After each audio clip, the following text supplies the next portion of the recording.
Okay, with so them. what are those 3 steps to forgiveness? Well, step one is to forgive yourself. Now, wait a minute. And so sometimes I'll get a reaction like the title of this video is about, that turns out to be about step two. We'll get to step two in a little bit. But step one, some people say, why don't I forgive myself? Yeah, what They're did the I one. do? I didn't do anything. I'm the Exactly, one that got right. crapped on. Yeah. And look, if that's where you are, great. But very, very, very often, and even folks who are saying that, there's this little piece inside that is often saying, damn it, I should have guessed it, or I saw the signs and I ignored them. Yeah. Or, so many red flags, and my friends were even warning me. Why didn't I listen? Yeah. You know, Yeah, all yeah. of that sort of stuff. Totally understandable.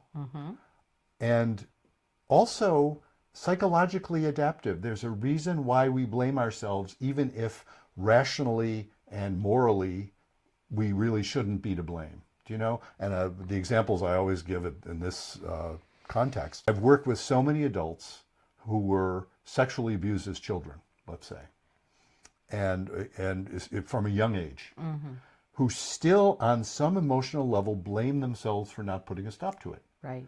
And it's so ironic, you know. I've heard lots of stories of people, whether it's sexual or physical or whatever, some kind of abuse, where they're abused up until the time they get to some usually teenage age, you know. And when it's physical abuse, it's often so. That last time my father slugged me, I slugged him back. I was 14 years old. I slugged him back, and he never hit me again. Yeah. They put a stop to it. You know, well, great. Why didn't they put a stop to it earlier? Because they couldn't. Right. They couldn't. They didn't have the power to do it. Right. And yet, ironically, those same people will often say, well, I finally did stop it. Why didn't I stop Why it didn't sooner? I do it sooner? Right. Yeah. Even well, what are you knowing- going to do as a 5-year-old? Yeah, exactly. You couldn't do that when you No. were a little kid. No. But people blame themselves anyway Right. because it is emotionally adaptive. Because if they didn't, what would life be like if they didn't blame themselves? Yeah. Think about that. Yeah. Well, what do you think? If they didn't blame themselves, Yeah. As, you they know, would, as they would children. probably disassociate completely. Well, they'd have to, because otherwise they would think, you know, blaming yourself is a way of saying, well, maybe I have some control over this. Yeah. Well, yeah, that's true. Yeah.